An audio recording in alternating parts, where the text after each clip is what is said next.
Assalamu alaikum and welcome to Karachi. On behalf of Government of Sindh, the Government of Sindh is welcoming the honorable business community, delegates of China in peaceful land in Sindh. The Government of Pakistan and Government of Sindh always provide opportunities and always give this chance to all over the business community from the different countries of the world that you may come here, you can invest in different sectors in Pakistan, because Pakistan has got lots of opportunities in different sectors of business. And especially if I'm talking about the Sindh government is the pioneer of public-private partnership. There are many projects which were started by Government of Sindh in public-private partnership and which were endorsed and appreciated by global forums. Pakistan has got the best ranking in public-private partnership because of the Sindh government, they've initiated these projects. Since a couple of days, we have got different meetings with these Chinese delegates. Initially, the Honorable Chief Minister, he invited them, and after that, the different departments of Government of Sindh, they have invited them, and I've attended a couple of meetings. Last night, as Mr. Aziz Jiji said, that President of Pakistan, he invited them and he gave them full, complete assurance from the Government of Sindh on behalf of Government of Sindh and on behalf of the Government of Pakistan that whatever they want to do, they will have the complete support, unconditional support, so they can easily invest in different projects.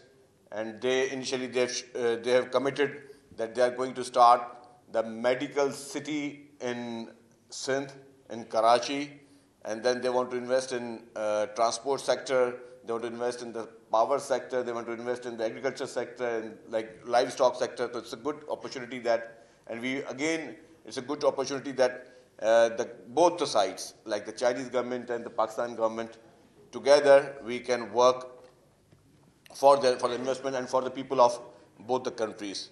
Pakistan and China has got a very long relationship, very strong relationship, and we've got a long history.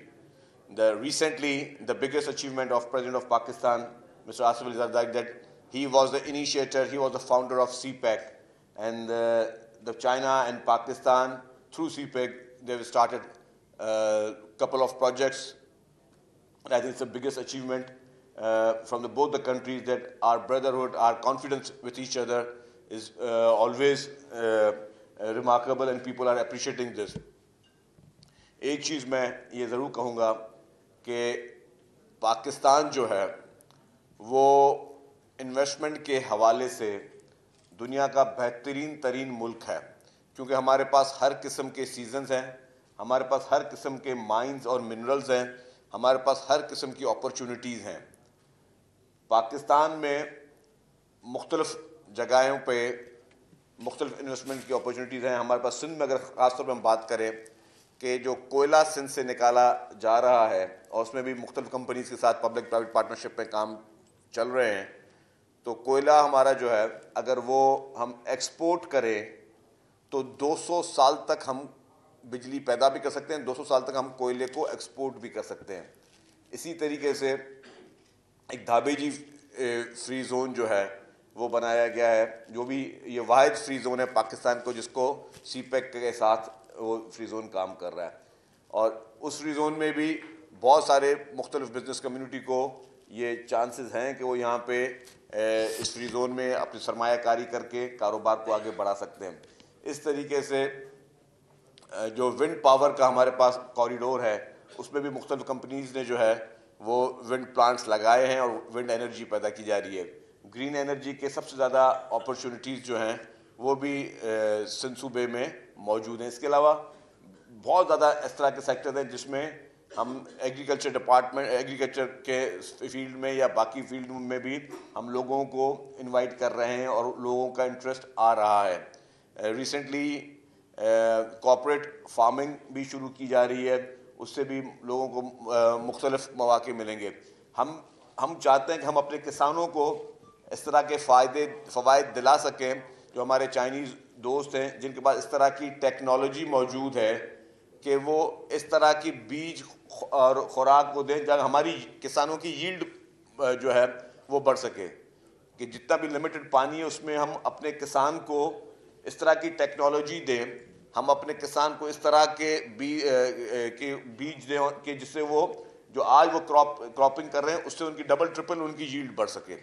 तो ये सारी चीज़ें, क्योंकि China के पास technology है, हमारे पास मौके मौजूद हैं, तो हम ये चाहते हैं कि चाइनीज़ टेक्नोलॉजी और पाकिस्तानी सरजमीन में जो हमारे पास मौके हैं उनके साथ मिलकर हम जो है वो बेहतरी की तरफ जा सकें। एनर्जी डिपार्टमेंट में नासिर हुसैन शाह साहब ने बहुत प्रोएक्टिवली जो है अपॉर्चुनिटीज़ क्रिएट भी की हैं और इनको दिखाई भी हैं हमारे जो इन्वेस्टर्स आए हुए हैं। इसी तरीके से हम चाहते हैं कि पूरी दुनिया जो है वो राग़िब हो। और जो और अच्छी बात यह है कि जो इदरीस जीजी साहब ने जो B2B की बात की है, हम चाहते हैं कि जी चाइनीज़ बिजनेसमैन और हमारे पाकिस्तानी बिजनेसमैन मिलकर इस तरह की स्ट्रेटजीज़ बनाएं जिससे वो मुश्तरका तौर पे अपने कारोबार को बढ़ा सकें, कारोबार के मौके को बढ़ा सकें। तो मैं ज़्यादा टाइम नहीं लूँगा। पाकिस्तान पीपल्स पार्टी की सिंध हुकूमत बिल्कुल हर मुकम्मल तौर पर ताउन भी देगी। जितने भी बिजनेसमैन ना सिर्फ चाइना से किसी भी मुल्क से आएंगे उनको मुकम्मल तौर का सेंस ऑफ सिक्योरिटी मिलेगा, उनको मुकम्मल तौर पे हर अपॉर्चुनिटी मिलेगी। और जिस भी सेक्टर में हमारे कारोबारी हजरात, हमारे भाई जहाँ पे सरमायाकारी करने चाहेंगे तो हुकूमत सिंध जो है वो बढ़ चढ़ कर जो है वो उनको सहूलत फराहम करेगी। मैं एक मरतबा फिर आप लोगों का बहुत बहुत शुक्रिया अदा करता हूँ। Thank you very much. And मैं ये कोशिश कर रहा हूँ कि लिए हम आगे भी इस तरह की अपॉर्चुनिटीज़ क्रिएट करें ताकि हमारे मुल्क में फॉरेन इन्वेस्टमेंट का जो है वो रुझान ज़्यादा बढ़ सके। Thank you very much.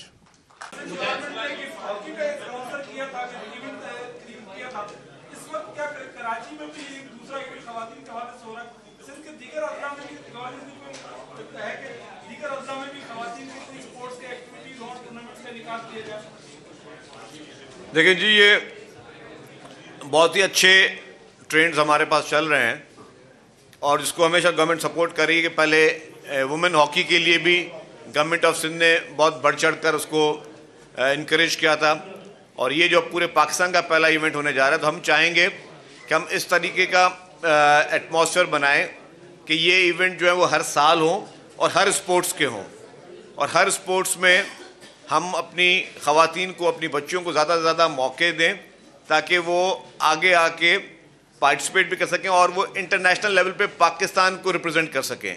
क्योंकि जब हम इनको मौके देंगे, इनके लिए अकेडमीज़ बनाएंगे, इनको इस तरह की फैसिलिटीज़ देंगे, इनको अच्छे कोचेस देंगे, जब ये सारी चीज़ें हम अपने बच्चों को देंगे तभी ये लोग आगे आके जो है वो इंटरनेशनल लेवल पे पाकिस्तान को रिप्रेजेंट भी कर सकेंगे और वहाँ पे आके पाकिस्तान का नाम भी रोशन कर सकेंगे। अभी भी हमारी ये कोशिश होगी कि इनको इसी इवेंट के दौरान कोई इस तरह की कोई जगह दे दें, कोई परमानेंट इनको इस तरह का कोई स्टेडियम या ऐसी कोई चीज़ दे दी जाए कि यहाँ पे ये अकेडमी, और हम गवर्नमेंट उसको स्पॉन्सर भी करें, इनकी एसोसिएशन के साथ गवर्नमेंट उनको स्पॉन्सर करे ताकि परमानेंटली ये यहाँ पे जो इसी स्पोर्ट्स को देखकर जो लोग इनकरेज होते जाएं और जो बच्चियाँ वो ज़्यादा अगर वो भी पार्टिसिपेट करने जाएँ तो उनको प्रॉपर ट्रेनिंग्स दी जाएँ, प्रॉपर उनको कोचिंग दी जाए ताकि ये हमारी फ्लीट बढ़ती जाए। अगर आज 60 टीमें पार्टिसिपेट कर रही हैं तो नेक्स्ट ईयर कोई 120 टीम्स पार्टिसिपेट करें। तो this will be our vision और यही हमारी जो है अप्रोच होनी चाहिए।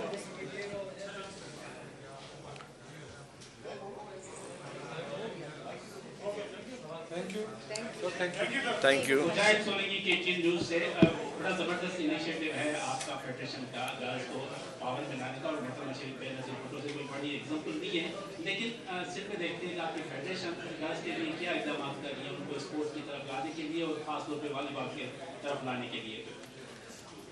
देखिए, मैं तो फेडरेशन वॉलीबॉल की तरफ से ही बोल सकती हूँ, बाकी तो नहीं, लेकिन एम्पावर स्पोर्ट्स अकेडमी जो है, जो हम लोग आए हैं यहाँ पर, हमने सपोर्ट दी है फेडरेशन को और वो तो चाह रहे हैं। इनफैक्ट वॉलीबॉल फेडरेशन की जो बच्चियाँ हैं वो सबसे ज़्यादा खेलती हैं, सिर्फ ये है कि उनके पास फैसिलिटीज़ नहीं है, बजट नहीं है PSB के पास कि उन्हें आगे बढ़ाया जाए। तो हम लोग खुद कोचेस दे रहे हैं फेडरेशन को हमारे एक्चुअली इटालियन कोच पहुंच रही हैं, जो 4 महीने उन्होंने ट्रेनिंग दी थी बच्चियों को, वो फाइनल्स में होंगी, आप लोग मिलेंगे उनसे। हमारे इटालियन कोच जो हमने हायर किए हैं फॉर इस्लामिक गेम्स, वो भी पहुंच रहे हैं बच्चियों को ट्रेन करने के लिए। तो फेडरेशन बहुत एफर्ट डाल रहा है, सिर्फ ये है कि सपोर्ट चाहिए। और ये मैं नहीं कहूँगी कि इसमें किसी भी फेडरेशन की कोई फॉल्ट है।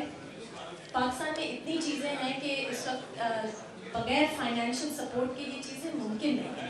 तो हम उस पर फोकस कर रहे हैं। और एम्पावर स्पोर्ट्स एकेडमी जो सर ने कहा, हमारा विजन यही है कि नेक्स्ट ईयर इसमें हम स्पोर्ट्स ऐड करते जाएंगे अपने एनुअल गेम्स में, और जैसे ही हमारी फैसिलिटी बनेगी we will be doing this on a bigger scale. Thank you.